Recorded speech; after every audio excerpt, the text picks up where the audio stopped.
आप देख रहे हैं केपी न्यूज इंडिया, हमेशा सच के साथ। आप सभी जानते हैं कि एफआईआर नंबर 62/2025 ये 30 अगस्त को 21:05 यानी 7:05 को दाखिल हुआ। मोहम्मद यूसुफ, मोहम्मद इलियास, ये एक ही शख्स के खिलाफ में एफआईआर दाखिल हुई थी। उनको पुलिसों ने अरेस्ट किया। अरेस्ट करने के बाद में 5 दिन का पुलिसों ने पीसी मांगा और कोर्ट ने 3 दिन का पीसी देते हुए आज उनको फिर से कोर्ट में पेश किया। आज उनको कोर्ट में पेश करने के बाद पुलिसों ने खुद से उनका एमसीआर रिपोर्ट पेश किया। इसका मतलब है कि अब उनकी कस्टोडियल इंट्रोगेशन की और इन्वेस्टिगेशन की ज़रूरत नहीं रही और उनको अब नासिक सेंट्रल भेजा जाए। उसके बाद में कल पुलिस स्टेशन की जो केस डायरी होती है, स्टेशन डायरी क्रमांक 17/2025 के हिसाब से 6:31 पर आरोपी क्रमांक 2 और आरोपी क्रमांक 3 यानी जो डॉक्टर साहिबा है और उनके जो शौहर है अखिल शेख, इनको अरेस्ट किया। और पुलिसों ने अपने रिपोर्ट में, पीसीआर रिपोर्ट में 5 दिन का पीसी मांगा और अभी तक उसमें ऑर्डर हुई नहीं है। अब तक ऑर्डर उसमें पेंडिंग है। रही बात इनका जो रोल है एक्यूज नंबर 2 और एक्यूज नंबर 3 का, ये दोनों हस्बैंड वाइफ है और इनके एतबार से ऐसा बताया जाता है एक इसम जिनका नाम इस स्टेज पर लेना सही नहीं है, उन्होंने ऐसा स्टेटमेंट दिया कि 15 लाख रुपए अमाउंट ये लोगों ने एक्सेप्ट की है और इन्होंने उस वजह से कई लड़कियों के साथ इसी तरीके के सेक्सुअल स्कैंडल चलाकर सेक्स रैकेट ये लोग चलाती हैं। और इसके एतबार से पुलिसों को तफ्तीश के लिए और डिटेल इन्वेस्टिगेशन इंट्रोगेशन के लिए इनका कस्टोडियल इंट्रोगेशन यानी पीसी चाहिए। मैंने पीड़िता यानी प्रोसिक्यूट्रिस की जानिब से कोर्ट में आर्ग्यू किया और कोर्ट को बताया कि सबसे पहली बात इसमें देखा जाए कि पीड़िता के साथ कितनी दफ़ा लैंगिक शोषण यानी सेक्सुअल इंटरकोर्स हुआ है, किन किन मौके पर हुआ है और किस किस तरीके का सेक्सुअल इंटरकोर्स इस पीड़िता के साथ हुआ है। उसी के साथ साथ जो एक्यूज नंबर 2 और एक्यूज नंबर 3 है, डॉक्टर मैडम और उनके शौहर, इनका इसमें रोल क्या है, इनको इसमें आरोपी क्यों बनाया गया, किसके कहने पर बनाया गया, और उसी के साथ साथ जो पीड़िता है उसके सप्लीमेंट्री स्टेटमेंट यानी पुरानी जवाब की बुनियाद पर इनका नाम भी निष्पन्न हुआ और इनको भी आरोपी बनाया गया। तो उन्हीं के साथ आरोपी क्रमांक 1 की एडवोकेट, जिनका तो एमसीआर हो चुका था, उन्होंने तो कुछ पैरवी नहीं की, उनको पैरवी करने की नौबत भी नहीं आई। और आरोपी क्रमांक 2 और 3 के एडवोकेट ने पेश किया कोर्ट के सामने कि जो आरोपी क्रमांक 2 और 3 जो है, इनका तो नाम एफआईआर में कहीं नहीं आता, इनके बारे में कोई जिक्र नहीं है, इनके बारे में कोई खुलासा नहीं, तो इनका नाम आया कैसे और किस वजह से आया। अभी मालूमात मिली है कि मेहरबान कोर्ट ने 8 तारीख तक यानी बरोज़ पीर तक उनको पीसी दी है। 5 दिन की पीसी मांगी थी और मेरे ख्याल में 5 दिन की पूरी पीसी कोर्ट ने हमारा आर्ग्यूमेंट सुनते हुए उनको दी है। उनके जो एडवोकेट थे आरोपी क्रमांक 2 और 3 के, उन्होंने कहा कि इनका कहीं नाम नहीं है, कोई रोल नहीं है, कोई जिक्र नहीं है, तो इनको आरोपी कैसे बनाया गया। तो हमने कोर्ट में ये कहा कि सप्लीमेंट्री स्टेटमेंट का भी एक प्रोविज़न होता है और इस स्टेज पर जो केस डायरी देखने का अधिकार है वो मेहरबान न्यायालय को, उसी के साथ साथ सरकारी वकील को और असिस्ट टू पीपी जो करते हैं उनको भी देखने का अधिकार होता है। उसके अंदर ऐसे क्लियर कट रिसाइटल है कि आरोपी क्रमांक 2 और 3 का उसमें रोल क्या है, उनको किस वजह से इसमें आरोपी बनाया गया और इनका इन्वेस्टिगेशन और इंट्रोगेशन क्यों ज़रूरी है। आरोपी के वकील ने यह भी पेश किया कि ये लोगों का इसमें कोई रिलेशन नहीं, इनके एक रिलेटिव एक्स कॉर्पोरेटर है, इन्होंने इसके खिलाफ में एफआईआर दाखिल की, इनको आरोपी बनाया, उनको आरोपी बनाया, इसलिए उनके साथ दुश्मनी निकालकर पॉलिटिकल मोटिवेशन की बुनियाद पर इनको आरोपी बनाने की साजिश की गई है। तो हमने रिप्लाई में ये कहा कि an FIR is not an encyclopedia.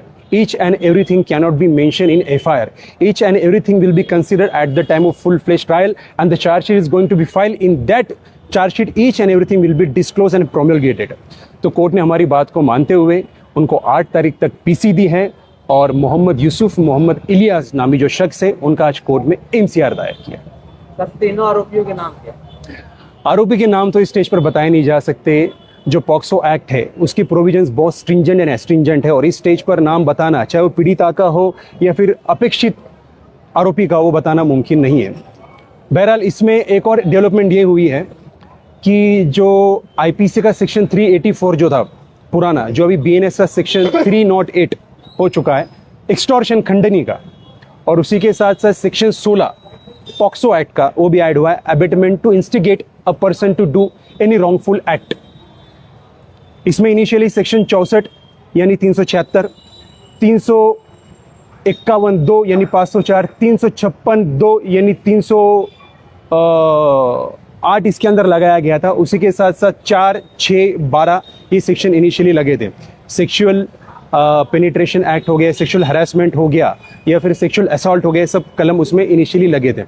पर आज पुलिस ने 2 सेक्शन बढ़ाए। इससे पता चलता है मामले की नौयत कितनी गंभीर है और ये लोगों को आरोपी क्यों बनाया गया है, और मुमकिन है कि आने वाले कल में और आने वाले वक्त में बहुत सारे आरोपी इसमें निष्पन्न हो और गांव के नामचीन लोगों का नाम भी इसमें शुमार हो सकता है। पुलिस जो रिमांड रिपोर्ट पेश की है तो उसमें कुछ नए नाम का खुलासा नाम का उसमें अब तक खुलासा हुआ है, नाम नहीं बता सकते आपको, मैंने पहले कहा नाम इस स्टेज पर डिस्क्लोज नहीं कर सकते। 2 और 3 इनके Yes. ऊपर आपने बताया कि 15 लाख रुपये लेने का कुछ आरोप लगा है, तो 15 लाख रुपये किस वजह से लिए, इसके ताल्लुक से 15 लाख इस वजह से लिए गए वो भी मैं आपको नहीं बता सकता क्योंकि वो भी इन्वेस्टिगेशन का पार्ट है।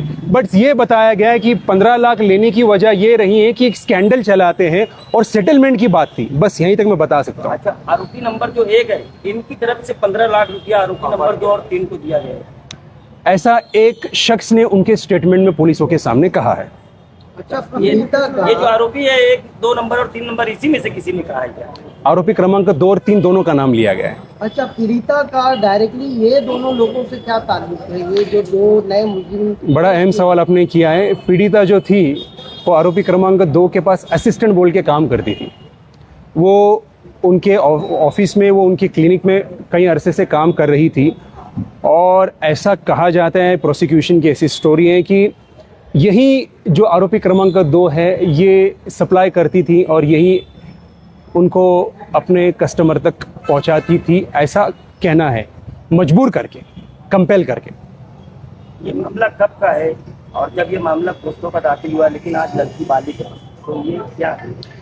देखिए ये मामला जो है 25 जनवरी 2025 का है। 3 बजे से लेकर 4 बजे के बीच ये मामला पेश आया, जबकि FIR जो दाखिल हुई 30 अगस्त 2025 को 21:05 यानी 7:05 पे दाखिल हुई।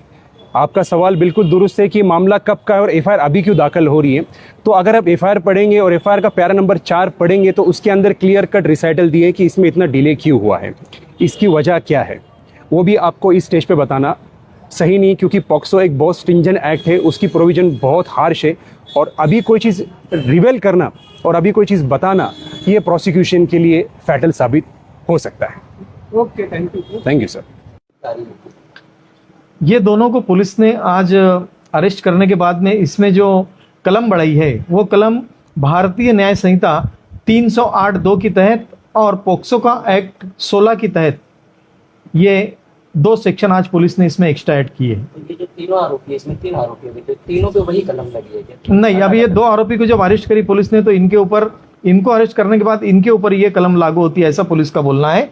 और बाकी के सेक्शन जो है वो आरोपी नंबर 1 के ताल्लुक से थे, जो मैंने कल बताया था। एक्सटॉर्शन का भी दाखिल? एक्सटॉर्शन का ये मेरे ख्याल से 308 ब्रैकेट में 2। आयशा नगर पुलिस स्टेशन से मोहम्मद यूसुफ, मोहम्मद इलियास, इनको कोर्ट में हाजिर किया गया। इस मामले में पुलिस ने इनकी जुडिशियल कस्टडी डिमांड की कोर्ट को। इसका मतलब ये है कि अभी इनकी पुलिस कस्टडी की पुलिस को ज़रूरत रही नहीं, इसीलिए कोर्ट के सामने उन्होंने आज मजिस्ट्रेट कस्टडी के ताल्लुक से 14 दिन मजिस्ट्रेट कस्टडी देना, ऐसा रिपोर्ट इनके ताल्लुक से हाजिर किया था। अब इनके ताल्लुक से पुलिस ने जो भी उनका इन्वेस्टिगेशन है वो कंप्लीट कर दी है और इसीलिए अब पुलिस इस गुने में आगे की तफ्तीश में लगी है। इस मैटर में ट्विस्ट ऐसा है आज पुलिस ने इसमें 2 आरोपी को और अरेस्ट किया है, जिसका नाम है एक डॉक्टर नौशीन और शेख अकील।